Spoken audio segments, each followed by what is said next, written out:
अज्ञात लेखक। निकिता फिलोसॉफी में पीएचडी कर रही थी। उसे किताबें पढ़ने का इतना शौक था कि वो किताबों और कहानियों में ही अपनी दुनिया ढूंढती थी।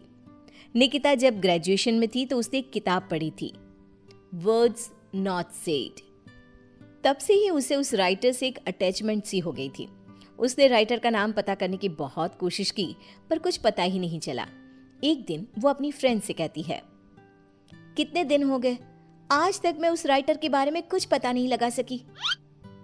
आज तक तो वहीं अटकी पड़ी है, किताबों की दुनिया को वहीं तक छोड़ दे बहन, कुछ नहीं रखा उसमें। फिर तो तुझे कुछ पता ही नहीं। उनकी हर ईयर एक बुक आती ही है जिसकी सिर्फ 20 कॉपीज ही बनती है और मैं सारी कॉपीज खरीद लेती हूँ। चल तुझे दिखाती हूँ। निकिता प्रिया को स्टोर रूम में लेकर जाती है। रूम बिल्कुल ठंडा। प्रिया को ऐसा महसूस होता है जैसे वो यहाँ पहले आ चुकी है। कुछ अजीब सा महसूस हो रहा है, मानो मुझे कोई अपनी ओर खींच रहा हो। कमरे में चारों तरफ गुफ अंधेरा।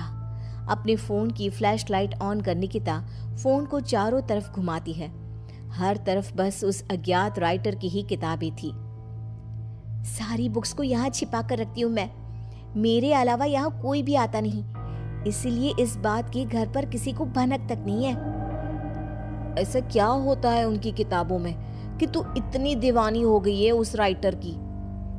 निकिता वहीं अपने पास के सेफ से एक बुक उठाती है। उसकी धूल झटकती हुई उसका पहला पन्ना पढ़ना शुरू करती है। ठंडे बंद कमरे में टॉर्च की एक सीधी रोशनी के उजाले में वो दोनों मेरी लिखी किताबें पढ़ रही थी। तभी उसकी सहेली को अपने कंधे पर किसी का हाथ महसूस होता है। ओह ओह! क्या हुआ प्रिया, तू चीखी क्यों? मुझे ऐसा लगा किसी ने मेरे कंधे पर अपना हाथ रखा हो। निकिता रुक तो, मैं देखती हूँ। निकिता हर तरफ लाइट दिखाती है पर वहां पर कोई नहीं होता।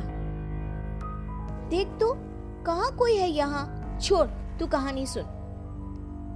फिर उसे लगता है मानो एक भारी सा हाथ उसके सर को सहलाता है। क्या फालतू किताब है, बंद कर इसे, मैं घर जा रही हूँ। दोनों कमरे से बाहर आ जाते हैं। क्या हुआ यार, तू ऐसे अचानक बाहर क्यों आ गई? अरे कैसी किताब है यार प्रिया, तू जो कुछ भी पढ़ रही थी सब वैसा ही हो रहा था। अब समझ में आया तू खोई खोई सी क्यों रहने लगी है। एक मिनट, क्या वो राइटर मुझे भी जानता है? मेरे बारे में और क्या क्या लिखा है उसमें? दे मुझे वो किताब दे, मैं घर जा रही हूँ, वहीं पढ़ूंगी। मुझे जानना है कि फिर मेरे साथ क्या होगा।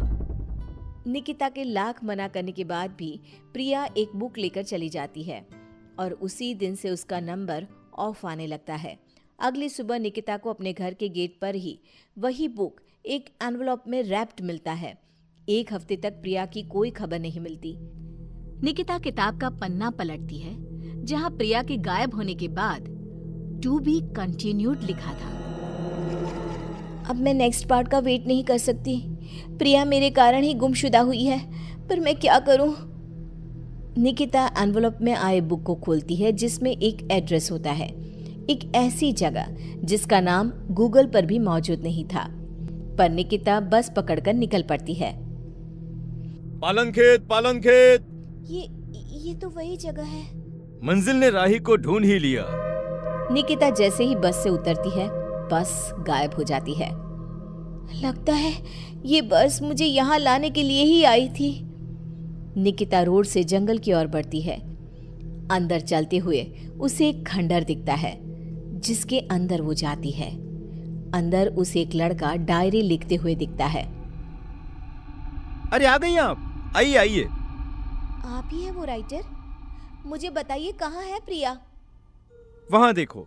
निकिता देखती है कि दीवार पर प्रिया की तस्वीर लगी हुई है जिस पर हार चढ़ा हुआ है।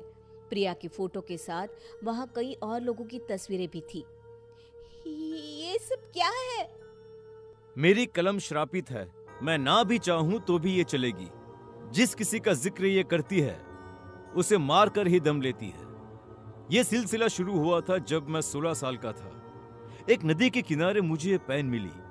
मैं इसे अपने कबर्ड में रख कर भूल गया। फिर एक दिन अचानक कबर्ड से लाल रोशनी आई। मैंने उसे खोला तो पेन चमक रही थी और इसने लिखी मौत की दास्तां। मेरा सब कुछ इसने छीन लिया, सब कुछ। मैंने उसे खत्म करना चाहा, पर नाकाम रहा। मैं सब कुछ छोड़कर जंगल में रहने लगा, पर यह तब भी नहीं रुकी। तो इसे रोकेगा कौन? तुम नहीं मरी। बाकी जिस किसी का भी इसने जिक्र किया, उसको इसने निगल लिया। तुमने मेरी सारी बुक्स पढ़ी, उसे संभाल के रखा, पर तुम्हें कुछ नहीं हुआ। तुम ही वो मसीहा हो निकिता। मुझे बचा लो और इस खेल को रोक दो निकिता। निकिता पेन उठाती है। उसके पेन को पकड़ते ही एक औरत उड़ती हुई आती है और पीछे से उसे लिपट जाती है। उसके शरीर से खून बहे जा रहा था। खुले बाल, झुर्रियों से भरा उसका चेहरा बड़ा डरावना लग रहा था। मेरी गोद में बैठो निकिता, आओ ना। नहीं, बहकना मत निकिता। यही है पेन की मालकिन, रूहें खाती है ये। इसकी बात मत सुनो निकिता।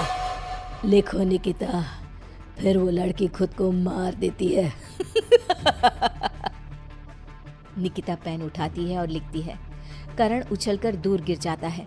आंधी तूफान चलने लग जाते हैं। दीवार पर टंगी सभी तस्वीर नीचे गिर जाती हैं। जिस चेयर पर बैठकर निकिता लिख रही थी वो उड़कर दीवार से टकरा जाती है। मैं जिंदा हूँ?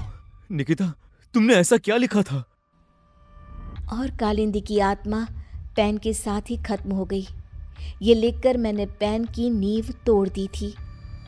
दोनों उस हवेली से बाहर आ जाते हैं और हवेली गायब हो जाती है।